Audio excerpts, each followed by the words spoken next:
Good evening. I'm Jim Zirin. You are watching The Digital Age. Tonight's show is about the state of legitimate theater in America, particularly with regard to our own Lincoln Center Theater.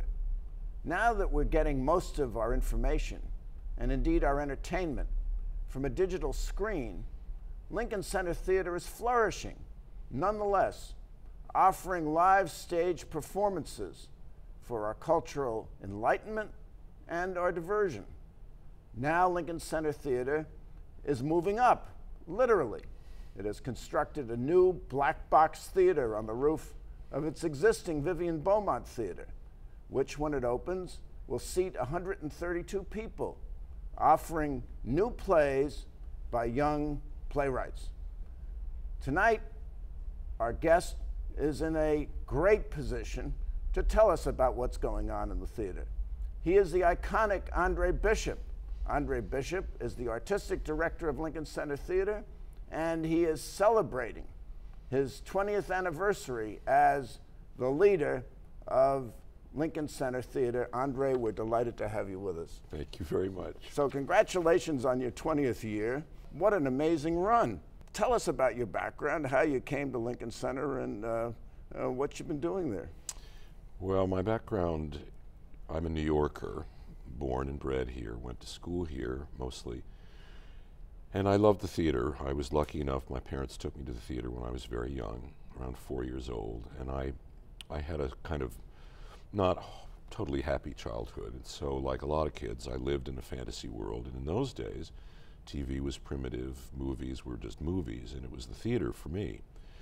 So I studied theater in college. I came to New York to be an actor. I did study acting, and I was in a few plays, and I just didn't have the temperament for it, though I loved it. And my first real job in the theater was at a very young place called Playwrights Horizons, which is an off-Broadway theater that exists today. This would have been for me in the mid-1970s. And it was a theater devoted to new writers, new American playwrights, directors, actors, and I believed in it very much and became one of the early literary managers in this country, and then eventually became the artistic director of Playwrights Horizons. And out of the blue, my predecessor at Lincoln Center Theater had left, Gregory Mosher, and I got a call saying, can you list a bunch of people who might be good to replace Gregory Mosher? Who do you suggest? And I went on this and that, the other one, all these names. And then finally, I think it was Bernie Gersten, my cohort there, said, well, what about André Bishop? And I was totally stunned and surprised. And I said, well, he would be a dark horse, but he would be probably interested. So you talked about yourself in the third person. Yes, it was nothing that I had thought of. Playwrights Horizons was a very specific theater, only new plays. Lincoln Center was a huge place that did mostly older plays, and I decided that I should take the job because it would probably never come my way again, even though it broke my heart to leave Playwrights Horizons. And I'm glad I did it. I didn't know what I was getting myself in for, thank goodness, because I think I would have terrified myself if I had really known what I was in for, which was a whole other way of putting on plays. Now, 20 years ago, were there two venues at Lincoln Center Theater, the Mitzi Newhouse and the Vivian Beaumont? Yes, there were two venues with occasional trips to Broadway theaters. And is Lincoln Center Theater considered a Broadway theater or an off-Broadway theater or a hybrid? Lincoln Center Theater is considered in the Beaumont a Broadway theater, and when we function on Broadway, it's That's your largest theater? Yes. The Mitzi Newhouse, which is the 299 seat, is considered off-Broadway. And I guess our new Claire Tao Theater that we're building on the roof of the Beaumont, which has, as you said, 131 seats, will be considered off-Broadway. A theater on the roof, crazy no. Yes, yes, crazy yes. And so you're building this new 131-seat black box theater right on the roof of the Vivian Beaumont Theater, is that right? It took a great deal of persuading landmarks, city planning, raising money from our wonderfully generous board of directors, getting an architect, in this case Hugh Hardy, who knew how to build theaters, because you have to be careful when you have an architect who has never worked in the theater before. Hugh has done many buildings, and I think what really got us through all of these commissions and all of these kind of panels who were judging this was that Hugh had worked on the original Beaumont building with Zirin. He was the assistant, and he moderated between Joe Malziner, who was a very famous set designer who was working on it, and Zirin, who was a very famous architect who'd never worked in the theater, in fact didn't really like the theater. André, how would you define the mission of Lincoln Center Theater? How does it differ, say, from Playwrights Horizons or Manhattan Theater Club? Playwrights Horizons' mission was, when I was there, and it still is, devoted to the development and the production of new American work, period. Plays and musicals. Lincoln Center Theater, I think, has a broader outlook because we have different physical plants, for one thing. And I think our task is to do a varied season of interesting plays and musicals, old and new, at a very, very high rate of production, I think. And I don't mean necessarily big, but of great, if I can use the word, quality.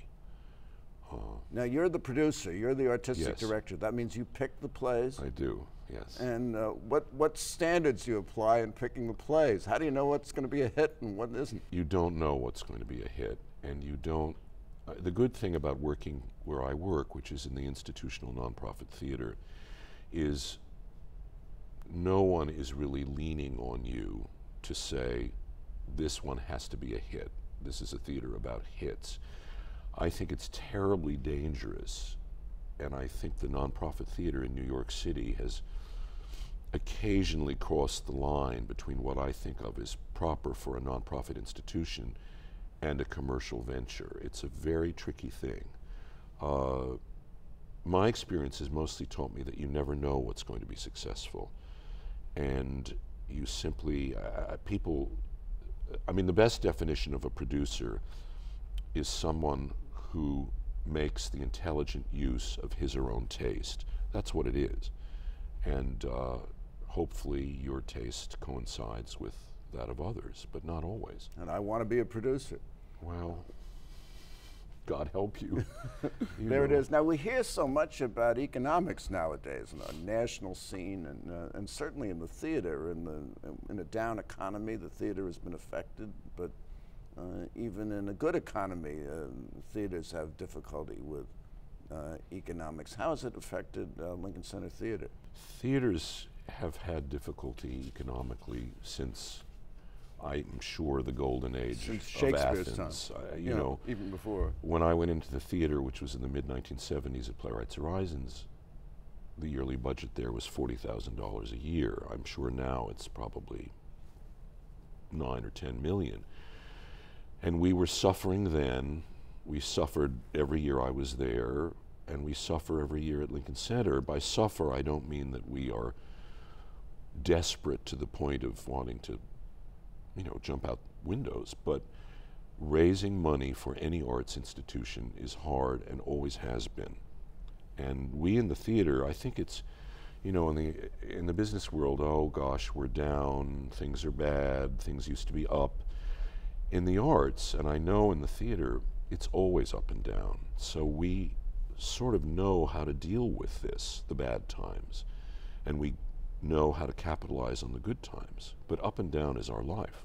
Now, your three venues to be, the Tao Theater will open in June, are all thrust stages, aren't they? No, the Tao Theater, thank goodness, is what we call an end stage. It's for once at Lincoln Center, we'll have a theater where the stage is at one end, the audience is all facing in one direction, and going right and going left is the only thing you have to worry about. In the Beaumont and in the Mitzi Newhouse, which are called thrust stages, and the audience is 3/4 wrapped around the lip of the stage. So it's not a full theater in the round. No. It's 3/4. It's 3/4. The great advantages of that is that no one is that far away. The disadvantage of it is that the director and the designer have to know how to design so to some degree people on the sides can see as well as people sitting in the center. And that's a real trick. It's quite different than proscenium stage directing. And the proscenium stage is the classic picture frame type of stage that we see in most Broadway theaters. And it's much easier to direct and to design for those sorts of theaters. Because the actor doesn't have to look necessarily to the left or the right or move around, so it'll be seen by all members of the audience. It's kind of all out in front. All out there, yes. Yeah. Now, some of your productions have been musicals. Yes. You've had revivals, Carousel, South Pacific, Most Happy Fella. You've had new musicals, Light in the Piazza. Do you have a special affection for musicals? I do. When I was at Playwrights Horizons, we didn't dare do musicals because we thought they would be too expensive for what was then a very small theater. But we bravely started a program for new musicals, and we did a lot of new musicals way before most other nonprofit theaters were doing them. And when I came to Lincoln Center Theater, I brought that desire with me. I think creating new work, especially out of the commercial arena, is absolutely vital. And we've been able to do it at Lincoln Center Theater too. And you know, when you do well in a new musical, you do really well. When you don't do well, you do painfully badly. That's not a good use of English, but it's not fun. A musical is hard. Feel the pain. Well, but one musical recently, South Pacific, a 2.5-year run. It was a great hit with Kelly O'Hara and Pablo It was a great hit. I mean, it wasn't a new musical, but oddly, it was a show where when I decided to do it, it's always been my favorite musical. A lot of people said, "You're insane. How can you do this old show?" It hadn't been seen really in New York in many years. It's too political, the book is too slow, the racial aspects are dated, the war. But we had a great director and a great design team, and we invested our belief in this story. And of course, at the same time we did it, Obama had been elected, we were still fighting all these wars, and the play became immensely relevant again. And people loved it, they loved it. And the music was so familiar. And the music was so familiar. Now, currently, you're running Warhorse, which is an extraordinary production. I mean, puppets on the stage of the Vivian Beaumont Theater, puppets playing horses. I mean, it's an extraordinary production. It's grossed, what, $35 million or more in 39 weeks, and it's still going strong. Yes. Let's look at a scene.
André, it's hard for me to convince myself that those are puppets and not real horses. I mean, the images are just unbelievable. No. And so I congratulate you on it. Now, another hit for you has been a stage play, Other Desert Cities, with Stockard Channing and Stacy Keach. Tell us about that. That had to run on Broadway. It's running on Broadway, yes. It had been done in the Mitzi Newhouse Theater last season. John Robin Bates, who wrote Other Desert Cities, is an old compatriot of mine. I did one of his first plays called The Substance of Fire, about the publishing business at Playwrights Horizons. Then we brought it to Lincoln Center Theater when I came, and we've done about 4. I think this is the 5th play of his that we've done. So it's an old and lovely association of many, many years. And what's great about this play for the author is that it's his best play, and he's a distinguished writer and has written many fine plays, but he's just turned 50, and this is by far his best. And that doesn't always happen. Sometimes with writers, the early plays, the early stories are their greatest things, and then as they get older, sometimes the stories get less interesting or more esoteric, and this guy's been the opposite. Well, I would consider 50 quite young, but Well, so would I. In the new Tao Theater, you're featuring plays such as Slow Girl by Greg Pierce. Yes. He's a young playwright. It's his first play. Are you planning to feature plays by young playwrights in the Tao Theater? Only young. Now, how young is young? Well, I think I'm hesitant to use the word young, but I don't know what other you're new. We could use the word new. We needed an opportunity to simply do more work for shorter runs and perhaps more modest productions. And the only way I could see to do it was to start a third theater because I wanted to develop friends and contacts in younger generations, because my generation of actors, directors, and designers, we're getting on. And the Beaumont, certainly, and to some degree the Mitzi, is not a theater for talented kids to work in. It's simply too hard. So we started this third space, and also to change our audience, a $20 ticket, and that has brought in a much more diverse audience simply because the prices are so low. So you have two thrust stages, an end stage. You have young playwrights. You have young actors. Are you into the digital age? Are you using digital technology more than you did 20 years ago? Yes, we are using, I mean, I don't think the theater, and certainly productions in the theater, could work without digital technology. Everything has changed in the past, what you say, 20 years, and particularly in the past 10 years. I mean, old ways of doing lighting that we might have used 3 or 4 years ago are by now outdated. Everything is on computer. Everything is digital. Set design. Set design. Costume design. Well, costume design less. So, I mean, that really is still a kind of handcraft thing. But particularly, I would say, sound and lighting. And staging. Well, to some degree, staging. Yes. But it's mostly, what it's given us is the ability to change things quickly and to rewrite lighting cues, to redo sound cues, to elongate them, to shorten them, to go online and find a dog barking in 10 minutes and have it up. All that is different. It used to be go home, splice the tape, go home, rewrite the lighting cues, bring it in the next day. So everything is quicker. The downside of that is that designers tend to get more and more elaborate in their designs, and I think sometimes we can overproduce these plays to sort of overwhelm them with technology, and I hate that. Well, so going back to human beings, you've worked with some extraordinary people in the theater over the past 20 years. You had Sam Waterston and Abe Lincoln in Illinois. You had Madeline Kahn, the great Madeline Kahn in Sisters Rosenzweig. She won a Tony for it. And of course the author of Sisters Rosenzweig, Wendy Wasserstein, with whom you worked at Playwrights Horizon and Lincoln Center. What was it like working with these giants of our contemporary theater? it was wonderful in different ways. I think that the sort of standards you apply to actors are different from the kind of things you think about when you think about writers and directors. I think the greatest actors that I've worked with, Madeline and Sam being two, one of the things you find in common with all these great actors is their sense of discipline. They are the first to arrive, the last to leave. They warm up, they prepare. When the show starts, they are ready. And that's, you know, they have different personalities and this and that, and some are funny and some are sad and some are anxious and some are calm, but it's that sense of discipline and knowledge of their craft that unites all the great actors. I think in writing it's different. In the case of Wendy Wasserstein, she was kind of one of these all over the map at first with her plays person, and she was a worker. I don't think I've ever worked with a writer who wanted to succeed artistically as much as she did. And she would work and work and work and work. And the plays that started usually as sort of an inchoate wonderfully talented mess gradually became finely crafted and finely honed. But that was getting up at 3 in the morning and rewriting every night. That's what she did.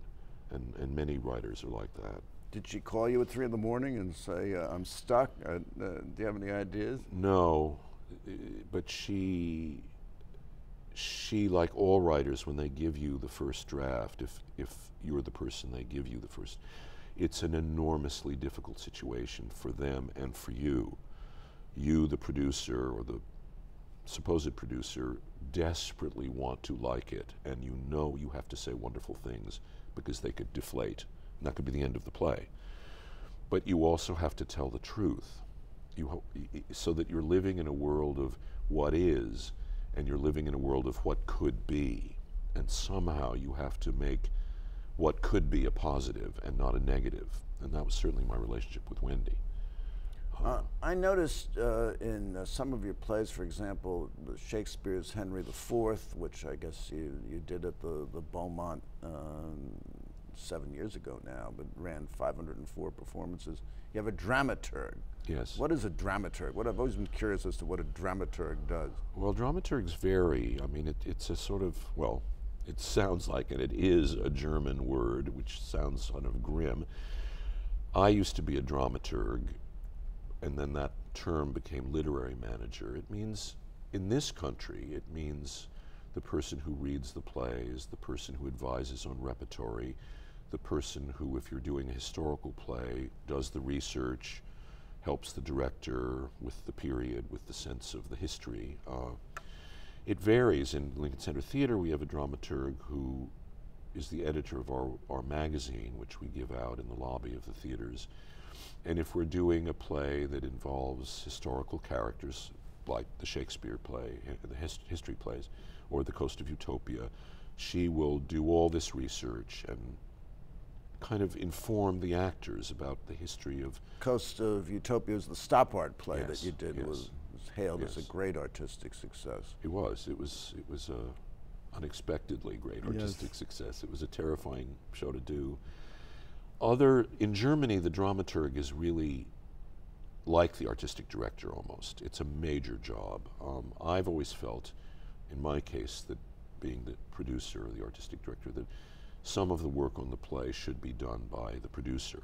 That I'm leery of having too many people between me, and I don't mean to sound this like an egomaniac, and the artist. It's like too many opinions are not always helpful. So it's better that they just have André Bishop. Well, André Bishop, who can filter the dramaturg's opinions. I mean, I'm very much into listening to other people, but what is scary for a writer, is saying, oh, she should be a Playboy bunny, no, he should be an astronaut, no, make the ending this way, no, make it that way. It can really play with the writer's mind. Their nature is to please. That's what any artist is. But you can't please everyone, and you have to, cliche, please yourself. But when your play is in the hands of 50 people who are putting it on, the tendency is to listen to everyone unless that writer is very centered. So that's the defining test for a producer, please yourself. I think so. Above all Yeah. else. Now, not everything you've done, particularly on Broadway, has been a success financially. You had Woman on the Verge of a Nervous Breakdown, which I thought was a marvelous show, and it was so well acted and so well staged. It was on Broadway, but it didn't have much of a run. No. What was missing? It's, as I said earlier, it's awfully hard to do a new musical, and it's very, very hard to do it so publicly as Women on the Verge, which we did workshops of and all that, but we didn't go out of town as they used to 50 years ago, or we didn't try it out at another nonprofit theater, which we probably should have. So we opened after a long rehearsal period on Broadway, cold. And you can't do that the way you used to 30 years ago. You can't, you hit the ground running now on Broadway, and previews, which are always time to work and to listen to the audience and to refine, especially in a musical, because with a musical you've got to do it in front of people with lights and sets and costumes. You can't just do it in some rehearsal room. We suffered because we had a very high-powered cast, and there are a certain group of people who love to come to early previews of musicals and weigh in on their mostly negative opinions. And it isn't that they're always wrong, it's just that they're very early. And I think by the time we opened, we had improved the show dramatically. We worked like demons on Women on the Verge over 3 or 4 weeks of previews. But the early word on the show was, you know, this is a show that doesn't work. Well, we have to wrap up, or this show won't work. So I have a question for you. This has been just marvelous. The question is, will legitimate theater survive the digital age? Legitimate theater has not only survived the digital age, it's flourishing. Flourishing. The theater is more active in the United States of America, all over the country, than it ever has been. That is marvelous. That's great news. André Bishop, thank you so much for coming by. Thank you. And thank you for coming by. Tune in next week for more on the digital age. Please visit our website at www.digitalage.org. For the Digital Age, I'm Jim Zirin. Good night and all the best. There is nothing like a day, nothing in the